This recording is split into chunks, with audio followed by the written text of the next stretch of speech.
Hi everyone, thank you so much for your presence. Thank you for joining us today for this particular podcast. I'm going to start off with sharing about a story. So, the story is from the life of Mullah Nasruddin. Who was Mullah Nasruddin? So, he was a Sufi from Turkey and he is known for stories from his life which were funny as well as had a certain amount of learning for all of us. So, let's see what this particular story, this particular tale from his life has for us. One day, there was news in every corner of the town about the mullah's donkey, which he had lost. When his neighbors heard the news, they got sad and decided to go to Mullah's house and help him find his donkey. So they came to his house and saw that he was happy and thankful to God. They asked him, Mullah, aren't you sad about losing your donkey? Mullah laughed and said, I'm happier because God helped me that I was not riding it. Otherwise, I would be lost as well. So, the reason I'm sharing this particular story, I'm starting off with this story, is because sometimes we are lost in our thoughts. And before we realize it, half an hour, 1 hour has elapsed, and we've just been thinking about something or the other from the past, about the future, what we're going to do. Now, if these thoughts are to do with something which makes us feel uncomfortable, which makes us feel stressed, then we may want to get relief. And there's a technique that I want to talk about. There is a particular way of looking at it, which could be a solution which you may want to look at. But before I do that, I want to say that there are many, many ways of looking at this. And this is, of course, from the world of mindfulness meditation, because as you know, at Connect Meditation, we are so passionate about mindfulness, about meditation. So it's from this particular world. And even here, there are many ways of looking at it. You can look at it from the perspective of the amygdala in our brains, from the perspective of the left brain and the right brain, what's happening out there and what are the techniques which can help us there and why they help us. But today I want to talk about another part of the brain, rather parts of the brain, which are called the default mode network. So when it says a network, it means different areas of your brain are in that particular network. So it's like it comprises of many parts. So here I have a model of the brain. It's a plastic model. And if I open it up, you'll see there are many areas which are part of our brain. So the default mode network is a network which comprises of some of these areas, which are basically, the default mode network is from the medial prefrontal area to the posterior cingulate, so the middle part of your brain, and also certain amount of the lateral sides. Now, researchers found that when one is in a resting state, the default mode network goes overactive. The default mode network by itself is not bad, but when it is overactive, because it is the area which is associated, the network is associated with a sense of self, the thoughts which are racing through one's head at that particular point of time when one is in a place of rest are to do with oneself, but in terms of it could be FOMO, fear of missing out. It could be, am I adequate enough? Am I good enough? What is she thinking about me? What is he thinking about me? What does she think about my thinking this about her? Why are they thinking that about me? So on and on, on and on. And I'm sure a lot of us, many of us have had these kind of instances and continue to have, where in our minds, we tend to think like this. So the default mode network is something which is overactive in a place when we are in a place of rest. Rest by itself is not bad. In fact, you need it for your well-being. But when the default mode network in a place of rest goes overactive and you feel uncomfortable, then one might want relief out of that. And there's some wonderful, wonderful research which has come out from Canada. And I'm going to talk about that because I'm really excited. Every time research and science is able to show us something which mindfulness practitioners over centuries have seen for themselves through their own journeys, and of course the journeys of whom they are privy to, the benefits of mindfulness and meditation. But science shows us that it's always exciting. So there's this particular research which has come out from the University of Toronto.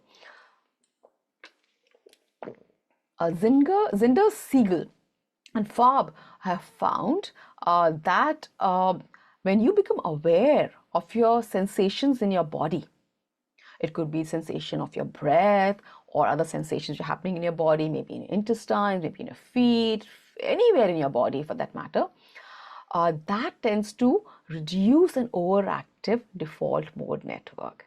So by itself, the default mode network has benefit for us.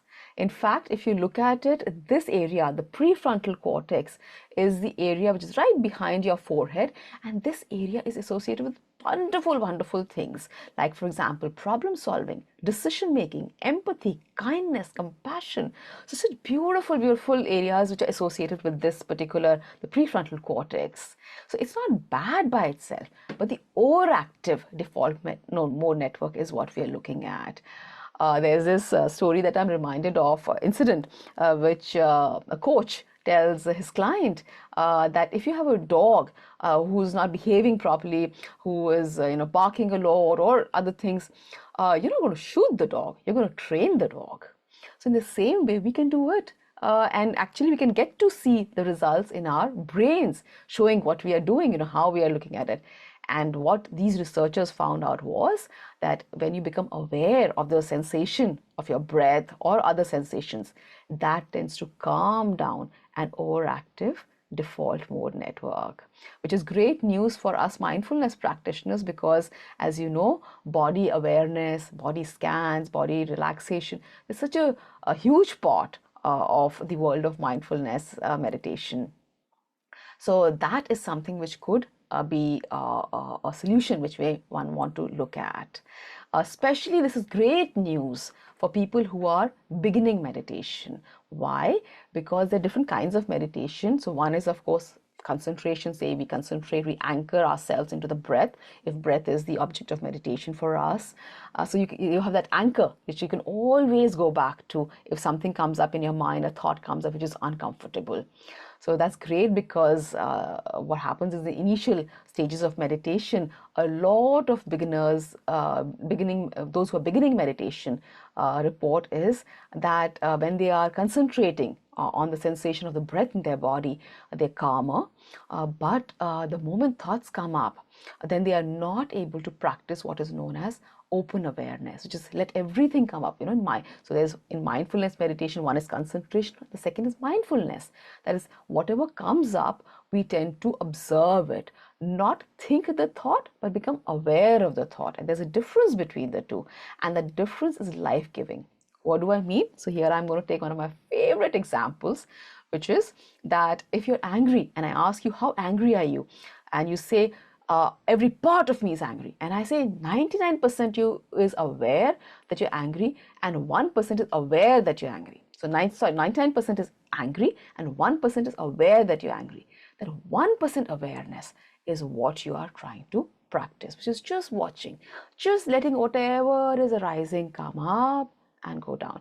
Of course, as you do that, you realize that they're all impermanent, and you realize that this too shall pass if it's a thought which is uncomfortable for you, and that could also make you feel a little calmer. Lots of things happening out here, but when open awareness we practice, especially even for those who are beginning meditation, it could be a little tricky because one tends to, and that's of course absolutely understandable because it takes a little time for many of us to get that vibrational muscle where we are able to just be aware. So it's like that witnessing presence or the silent witness, or in Sanskrit, which is this language from India, where I'm originally from, wherein we call it the Sakshi Chaitanyam, so which is the witnessing presence. So it could be a little bit of a challenge in the initial stages, and we totally understand that. And that's where we suggest to be kind and gentle with ourselves.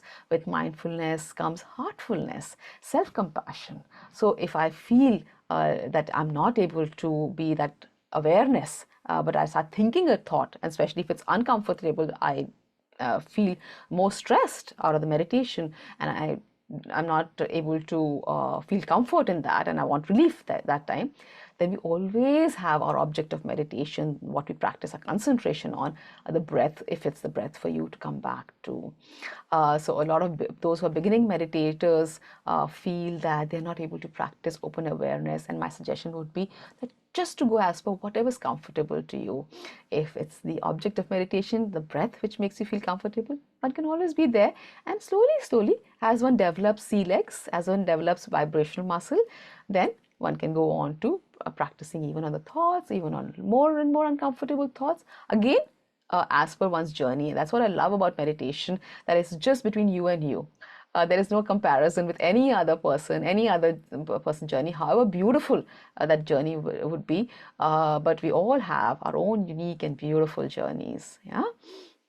So that's something which one may want to just keep in mind, especially if you're beginning meditation. That's absolutely fine. In fact, now research is showing us that being aware of the sensation of your breath can calm down overactive default mode network. And one great news for us mindfulness practitioners out of this is that body awareness or body regulation, like we said, it calms down our default mode, overactive default mode network, which by itself, the default mode network is not bad. It's responsible, the prefrontal cortex is responsible for such amazing functions, or is associated with such amazing functions. But when it's overactive, especially when the thoughts are uncomfortable. But it also, the body regulation is something which also leads to the balance between the parasympathetic and the sympathetic nervous systems. So what do I mean by this is,